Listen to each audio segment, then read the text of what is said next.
gatekeeper for lunch, so big responsibility on the shoulders. So, hello. No pointer. Does a pointer work? There is a laser pointer if you want. Oh, it don't work. There's one of this one. I can point. I'm right next to it. So, hello. I'm Dean. I'm the station manager at Switch. I also have a number of other hats. So, if you don't know who I am the station manager at Switch Radio, and that's a community radio station in Castle Vale. I always wear that hat, no matter what other hat I'm wearing, it's on top of Switch Radio's hat. I'm also the multiplex manager for what is now North Birmingham. It was Trial Birmingham until yesterday. We commissioned our first transmission site, so that's the third small-scale DAB MUX to go live in the UK. I'm also a partner with Digimux, which is the organisation that has won the licence for Stafford and Dudley here, of which Black Country Radio is a part. I'm also the technical developer, the core developer and the technical director of Optimux, which is a company that builds small-scale DAB management platforms, multiplexing solutions, and other sort of ways to make managing a MUX easier. This is not an advert. There will be very little about Optimux, but it may appear every now and again. And then also I have another company which just mops up stuff that's not in the others. But I'm coming to you really with Switch Radio's hat on today. So I'm going to talk about application to commissioning. I'm not going to talk too much about service licenses because I've done that before, but I'm happy to talk to anybody if they want to lunch about that. So I'm going to talk about what DAB is, what SSDAB is, why it matters, talk about how you go from start to finish, how to apply the congratulations, which hopefully you'd all get if you apply because you're all going to win. And then what you do afterwards, other than pull your hair out for 18 solid months. So what is DAB/SSDAB? Well, so AM and FM are analog services, one transmitter, one service, unless you're Barry, which is 10 transmitters for one service, or that's fine, it's whatever. Your radio tunes into the service on a given frequency, decodes, demodulates the service, listeners happy, right? The infrastructure is there to deliver one service, right? Not necessarily the case with DAB. So DAB is a digital radio broadcasting standard, and the signal that's transmitted for DAB contains digital data that encodes multiple services at the same time. So the transmission infrastructure is for multiple services, not just one. So your radio will tune into the multiplex frequency and receive that digital data, and the data does contain the data in order for everything. And your radio's job is to pick out what it is you want to listen to. But the person who runs the infrastructure, the multiplex operator, is the person who's in charge of making sure that all those services go out at the same time. And the technique is called multiplexing, and that's obviously where the term multiplex operator comes from. So each service is digitally encoded in the same way you'd store audio on your computer. So you have MP2, which is the vanilla, old-school DAB format. The more modern format that's used for the alternative way of broadcasting DAB+, uses AAC. AAC sounds better than MP2 for the same amount of data, same quality bit rate you're using. And also you can stick some extra information in there. Images, DLS, so this is the equivalent for RDS. Not RDS, the radio text. And that's called PAD, which is this program-associated data. Each service goes out at a specific bit rate. 48K is good, 32K not so good, 24, unless it's speech. Not great. But there's a finite amount of capacity, and the best way to think of it is a cake, right? So in measuring capacity units, a multiplex has 864, and depending on how much data you assign to a service is how many capacity units that service will need to broadcast. So the multiplexer turns audio data into one transmittable signal. There were some hardware, probably are still in some racks somewhere, do hardware multiplexing. That really is largely legacy. And most multiplexing now happens in software. It may come in a hardware box, but ultimately it's a PC doing the job. Most providers offer this service, Pineda, Optimux maybe, Dabcast, Factum Radioscape, Digris, all provide these kind of online and cloud-based services. You can also stick your PC-based multiplexer on site. It doesn't have to be in the cloud, but the cloud is a reasonably flexible way of doing it as long as you can get the data to the sites in good fashion. So there's really a mix of proprietary tools and open source solutions that drive this. This one, that's their logo. This is a random penguin. That's the logo for the project. This whole thing really has been driven by the existence of this project called Open Digital Radio. And what Open Digital Radio is a suite of digital radio software that is free, open source, and available for everybody to use. It's made up of a bunch of different tools. The four main ones are the audio encoder, and these are their kind of geeky, computery names if you want to know what they are. The pad encoder, the multiplexer, and the modulator, and loads of other tools that fit in with this suite to help deliver a fully fledged digital radio system. It's used by some commercial operators, so for example, not all of them do, so Factum have their own proprietary multiplexing software. That's fine. We use it at Optimux. It works brilliantly, so why not? Don't reinvent the wheel. Digris, also a new company from which Rash, who of course pioneered a lot of this work and now works for, also are offering this as the platform for delivering DAB.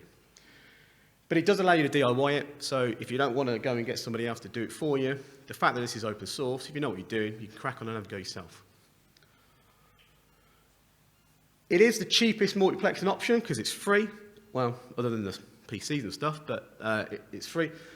So DABMux sends a stream to DABmod. DABmod makes a signal to go out on a little radio. The radio sends a signal to the amplifier. Amplifier sends it to the antenna. That is not there to give you any sort of technical advice. It's to show you there are a lot of places where this can break, right? So there are a lot of things doing a lot of talking to a lot of places. So while it's the cheapest, because all the stuff is free, essentially, it is the trickiest because a lot of things can go wrong here. You'll also need to get your hands dirty with Linux, so if you don't like black screens with white in, this is not going to be for you. But you can probably pick it up, actually. Before I started, I'm a computer guy, but I wasn't a Linux guy. You can get it if you want. It's not insurmountable. And they do have some monitoring and management options that you can explore that are actually exceptionally important, and I may come on to that in a bit. So what is small-scale DAB as a whole? Well, initially, we used to use it just to refer actually just to the trials, and it was a blanket statement that was for these 10 trials that was operating as part of a government program. It's now fair to say that it encompasses the entire sector where digital radio technology is used, and it has low hardware costs, low transmission areas, and theoretically low carriage costs. And it all stems from those 10 trials that the government authorised in 2015, and the trials are deemed a success, and that's how we find ourselves where we are today. Typical setups, so this is about 2015. This is not ours, but it's exactly the same as the one we got. So they will give you a multiplexer, so that little computer over there, and that will feed a software-defined radio, which will generate a radio signal. That goes back into this little amplifier down here, amplifies it up through a filter to make sure it's nice and clean and doesn't annoy the incumbent operators, which turns out very important nowadays. And then off out into an antenna and to happy listeners. A lot of this has changed. New tools have become available. We have integrated transmitters now that kind of wipe away the need for this SDR and having the amplifier separate. But largely, it's broadly similar. We have newer kits, so this is not a promo for GateSair. Don't get anything from them, but I just brought some stuff, so I thought I'd show you that there are tools out there, other software, other hardware available. A simple 1U unit now, which doesn't weigh anywhere near the amount that the other one weighs, or we had to take it down the stairs the other day. So there's newer and newer kit coming through that's making this whole system and whole process much, much easier than it was before. But you need cash money, so each transmission site is probably about £10,000 worth of kit, although it's now less likely to be more than that and more likely to be less than that, because previously 10K was what you think was the bare minimum. You're probably likely to be under that now rather than over. Most networks will need multiple transmitters. It depends on the topology and what you've got to cover in the maps and so on. But why bother when DAB will be dead in a few years anyway? I wasn't going to talk about this, but I asked people to ask questions and what they might want to hear, and a lot of people were sort of like, essentially, in a well-worded question, saying that DAB is a waste of time. So why do I think DAB is not a waste of time? Well, there's so much choice online that it costs almost nothing to start a station, which is, you know, accurate. Question one, I think, to address is choice, right? So there's lots of choice online. Has everyone got Netflix? the sound of it. No, I don't want that sounds fine. So this is my Netflix at home, right? It takes me about as long to find something to watch as it does to watch the thing I want to watch, right? Choice is not good. People think choice automatically is some fantastic thing, right? It isn't, right? And I think actually a more focused gatekeeper, that is licensing or regulation, that develops stations that make, sorry, back in camera shot, that forces stations to have some degree, some barrier of quality to get over, I think actually is a good thing. And I'm not sure that I'm a big fan of the choice argument. Costs almost nothing to start a station, probably. But that's because PRS and PPL don't really hunt down online stations, I think it would be fair to say. Let's say, that's not legal advice, by the way, so if they turn up at your door, don't come and talk to me, because nothing to do with me. Let's say you get 2,000 streams a day, right? PRS and PPL are going to want £1,600 off you at the least to do that, right? In Birmingham, we charge £115.20 for a CDSP a month, right? You'd pay less to us in carriage fees in a year than you would pay to PRS for the privilege of playing music, right? So cost, certainly on small scale, is not necessarily a problem. Data isn't free. We assume that data is just because it's there, it's free. It's not. It costs someone money to look after it. 7% in the UK have unlimited data plans, the rest don't. An IP radio transmission relies on infrastructure providers and coverage. There's a whole argument in the USA about people trying to charge Netflix extra money because they're taking loads of data up, right? Might not happen here, but that's happening over there. And the coverage is not always great. 41% of UK roads are not covered by all 4 mobile network providers, and network congestion and contention, particularly in flats and other urban areas, can lead to a poor listening experience. Everyone's moving to listening to radio on the internet. Well, not really. There's no large support for transitioning from DAB to IP. BBC have had a go, trialled 5G broadcast radio, specifically with a view for coverage, and these are their words, in areas which are unlikely or never to be covered by DAB. So not to replace it, but to cover it. Cars, majority of people in the cars listen to broadcast radio. Until that changes, I can't see much else forcing the move over to IP. And the data just doesn't support it. So if you look over the last, this is sort of 10-ish years, there's a bit of data missing from now. But clearly there is a rise in online listening and app listening, but really the rise is in DAB. And that will decrease, and at some point, I don't deny this will come up, right? But that's not now, and it's not in the next 10 years. But it's not all great. Audio quality is often sacrificed over station count. Non-small scale DAB is eye-wateringly expensive. There are some issues with backward compatibility, so people with old DAB radios can't get DAB+. And coverage can be a bit wonky sometimes, even for the existing networks. So I'm just going to go through 12 steps to let me know if I'm getting close to time, because I don't want to go on too long. I realised actually when I was going through this, there are 12 steps in here, which apparently is the number in most recovery programs. And by the time you finish this, you probably feel like you need them. So step 0, actually it's cheating, there's 30 steps. DAB technology is exciting, it's great fun, right? But is it really right for your area? Do you reckon you can get local support? Do you have the capabilities? Have you got the money? Do you have the technical skills? Could you maybe get someone to buy it in? Can you find other people to work with you? Do you really want to run a multiplex or just want to be on one, right? And you have to ask yourself these honest questions. Is applying for a multiplex a good idea? It's not a small piece of work, so you have to ask yourself if it's the right thing to do.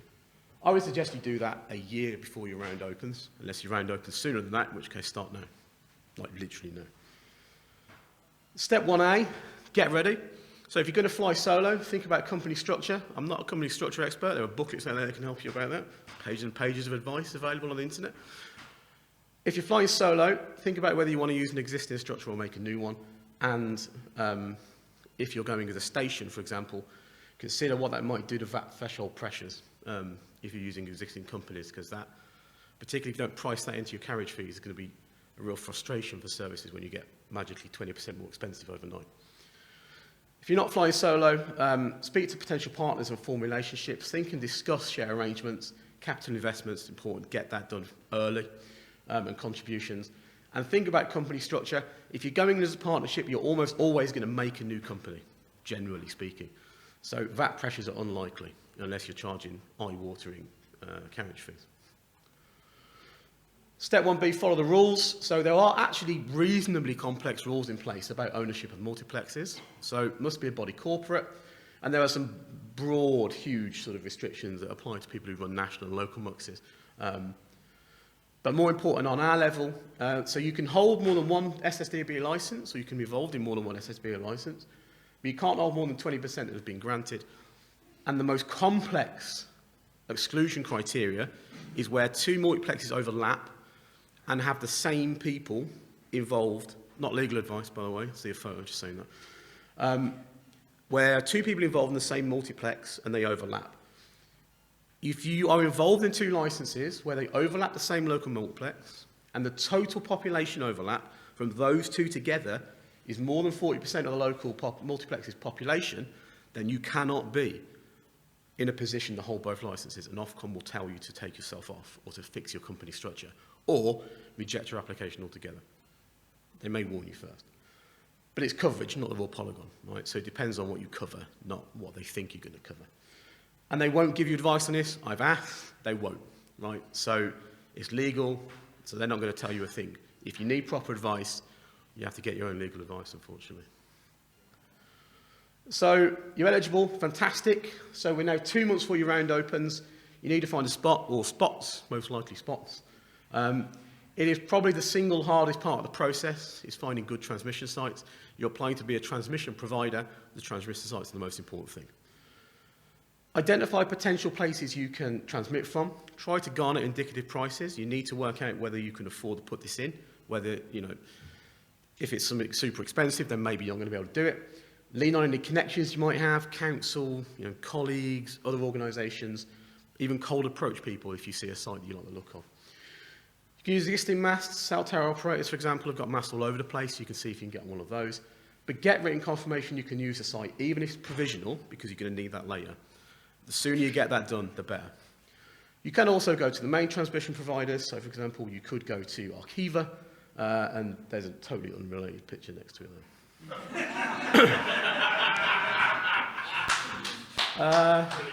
Right, step 2B, draw a map. So you've got your sites and your potential options, draw yourself some maps. Consider what antennas you can use, where you want to point them, and what power you might need. Powers above 100 watts are unlikely to be rewarded.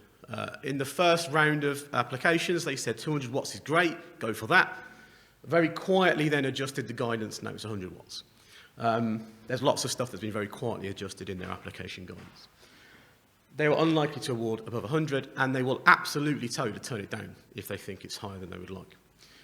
Work out what gives you the best coverage but is realistic to develop. Bear in mind the cost. If you go, well, I'm going to put up an 8-site magical SFN with 100,000 people living in the area, it doesn't make any sense, and Ofcom will see that.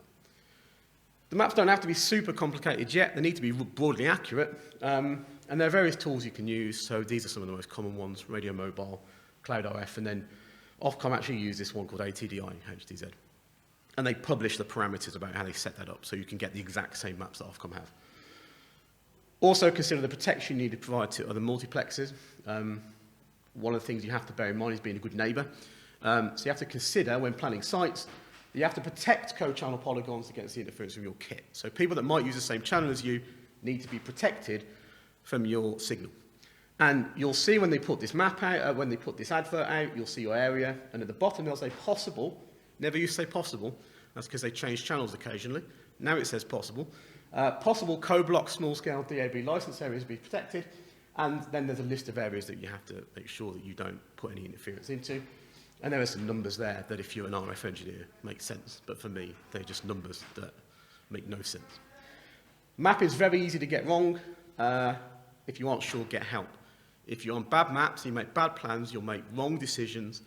And when Ofcom remap it, that's it. So then, we're a month before your round opens. Round up some stations. You show Ofcom you made a genuine effort to identify demand in the local area. It's important for fair and effective competition, and making it clear that your business plan will make sense, because there are services that you can get when you start.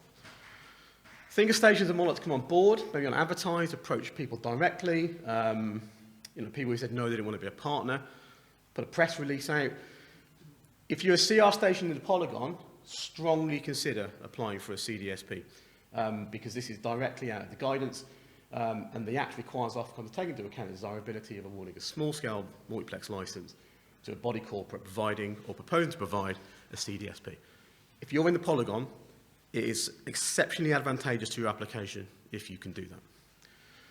You'll need to provide evidence of interest, and Ofcom will prefer evidence that you've got advanced discussions, so you can't just send them a text message that someone said, you say, oh yeah, well, come on. What they want is some advanced discussions, some evidence that it's moving on, and there's a realistic chance that that station will come on board. You can discuss potential carriage fees now if you want, but you don't have to set anything in stone, and it would be ridiculous actually to set stuff like this in stone before you even apply for the thing.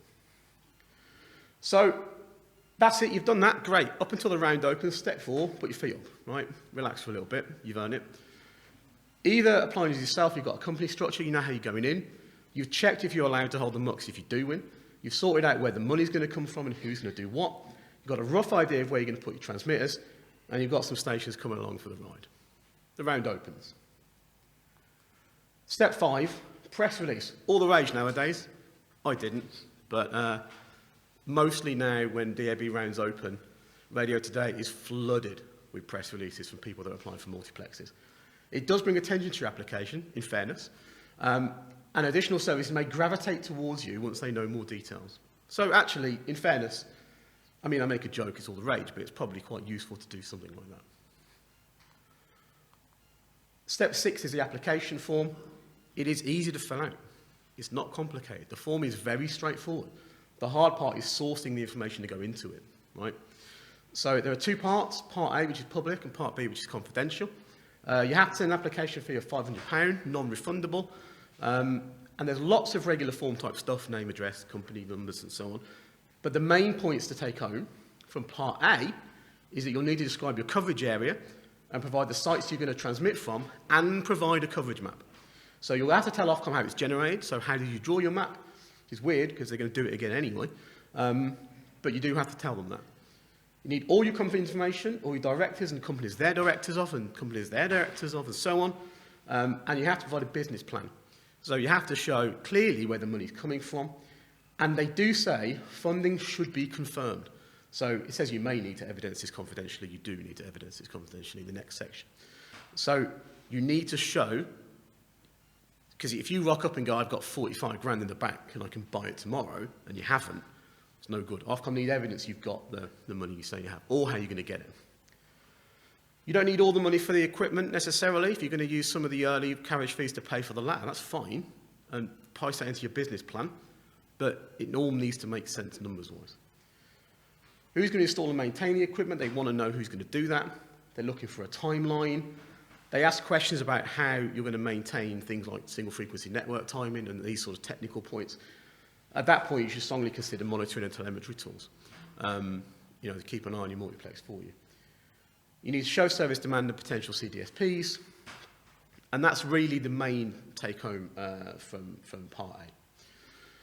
Part B is the confidential part. Big chunk of it really is just personal contact details and other commercially and private information you might want out. Here, though, they do want detailed transmission plans. So now they want equipment that you're planning to use, the antennas you're planning to use, building heights, photos of where you're going to screw stuff in. And also in this section, you have to provide actual evidence of funding. So this is where you have to actually prove you've got the cash that you say you've got. So you've done it, you filled it out, great. Send it in, double check everything, particularly your transmission parameters. Typos can be painful. Imagine a theoretical example where you put the wrong number on an antenna height or something, and Ofcom rock up and go, that is 20 meters too high. Big trouble, right? But it could just be a typo. Double check everything, because they can be really painful and bite you later on. Ofcom have got a checklist on the form, check it, make sure all the stuff is in there, and then pay Ofcom and send the form. I would not send it the day before. I would get it sent in reasonable time, so you're not sort of having any problem with delivery or anything like that. Just make sure you get it sent with a reasonable buffer to the date. And then back to the beach again.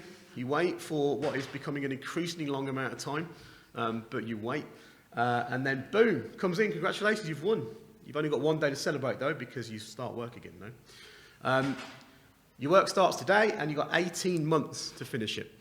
And it's not entirely clear what happens if you miss the 18-month deadline, because the legislation is broad. It says Ofcom may revoke the licence. They might not, but they may. I don't want to be the one that's gambling it. So 18 months, I would take that very seriously as an absolute time frame to get finished. Before we go to step 8, quick pre-step, consider ordering the equipment so you don't get caught out by lead times. Speak to Ofcom, get your channel confirmed, because they will move it around sometimes. But if they confirm with you the channel's going to be this, you can start buying kit. As more and more people get into the sector, those lead times are going to get bigger. So get in early doors as soon as you know what frequency you've got. Your next step is Ofcom will write back to you with a bunch of suggestions. So you'll write in and go, I would like 4 200-watt transmitters, please. And Ofcom will write, you can have one 100-watt transmitter. And you go, I don't want to look at that. So you can write back to Ofcom and say, I don't want it. You don't have to agree. You can amend your plan and send it back again. To give you some context, for Birmingham, we applied for 4 sites. I don't want to say it's public at 200 watts. And Ofcom said, absolutely no way. You can have 4 sites at 80 watts. So I said, thank you very much, that's fine. Sent it back. Once Ofcom approve your technical plan, they'll send you a hole punching assessment and ACI document, and that will give you some idea of the potential areas where you might cause a problem to other multiplex operators. And then you have to go and ask them. So you need to go and find the local multiplex operator, as well as the contacts for the national BBC National DAB service, and also D1 and SDL, which is Arkiva. And then you have to get them to agree your plans. They have 7 days to respond and definitively give you an answer in 30 days. They can object and ask you to mitigate and perform extra testing. That's fair. They run a multiplex. It's not fair for you just to turn up and start knocking their stations off. But if they really kick off and you think it's unfair, then Ofcom has the means to intervene. And in all these communications, I mean, I wouldn't like to be the one monitoring that small-scale DLB inbox, right? But in all these communications, copy in Ofcom, because they can get in the middle if things start to look a bit tasty. 9, liaise with services and get ready. So call everyone back, tell them the good news, get them to sign a carriage agreement. You can do it old school if you want, go around the house with a piece of paper and a pen, they can sign it for you. Or you can do it online, so they have a document signing tool such as Adobe Sign, or maybe Optimus does that as well. Make sure your carriage agreement is rock solid, right? Because people are going to get tied into this. So if you say we will never increase our fees ever, then that means you're never going to increase your fees ever. Consider having someone legal look over it to make sure it makes sense. Arrange how they're going to contribute to the multiplex. So there are lots of options. There are hardware encoders, there are software encoders. We've got an encoder for Windows now as well. You can do cloud encoding. And now is a good time to start thinking about how you're going to multiplex. 10, you tell Ofcom you're going for it. Everyone's happy. SDL are happy. Digital One are happy. Everyone's, loving the fact you've turned up. Now you need to give Ofcom 20 working days of when you plan to install and test, because they need to give you a license to do that. So you have to have your license in order to do the testing.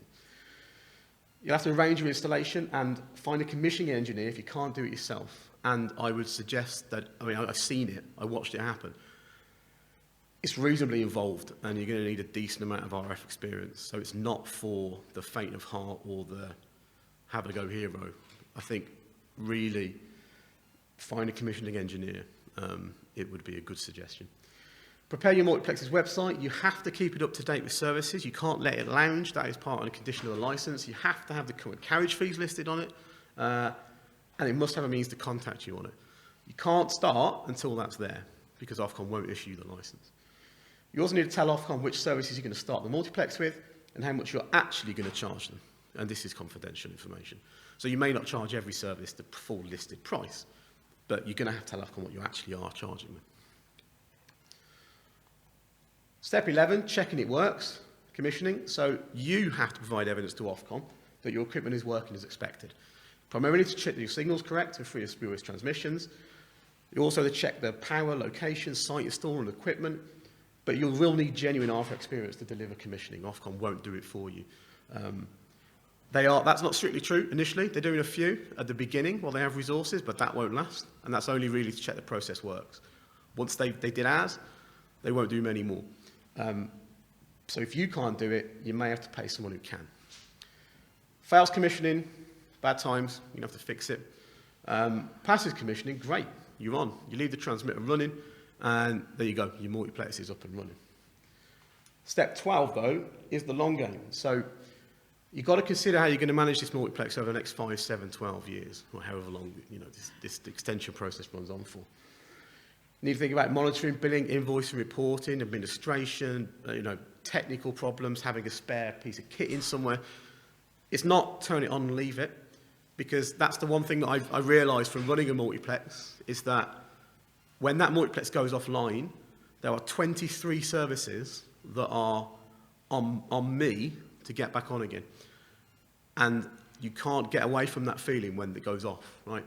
So do think carefully about the long-term ability to manage it. Train some, if you're in a community radio station, train some volunteers up, bring some people with you. But it can be quite burdensome, so it may be worth assigning some resources to that. And that's a whistle-stop tour. Happy to answer any questions about the DSP and CDSP licenses if you want. I didn't talk about that here because I've done that before. Happy to give you a demo of Optimox if you want. Actually, I bought a laptop. Not for this, I bought it for the presentation, but I've got it. So if you want, you can have a look. And there's a whole bunch of emails that you can use depending on what you might want to smell. And actually, I should say, ignore these with my Switch Radio hat on. I'm happy to talk to anybody who wants any advice or anything about applying for a multiplex anywhere. It's fine. Thanks very much, Dean. Right.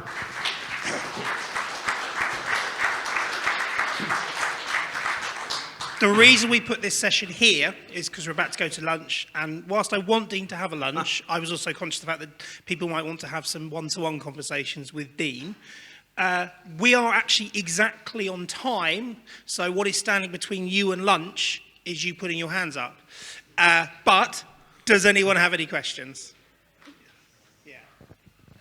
So, as an FM station, and somebody that's put in a lot of time, and I didn't really get an answer from you last night. You're now running this MUX. Is it actually worth it? Yeah. Yes. And I'll tell you why it's worth it. Because it will make a reasonable, and reasonable is a good word, because like a lot of people I think that think this is some kind of get-rich-quick scheme, like, stations are going to have branded Lamborghinis and stuff. It's not the case, right?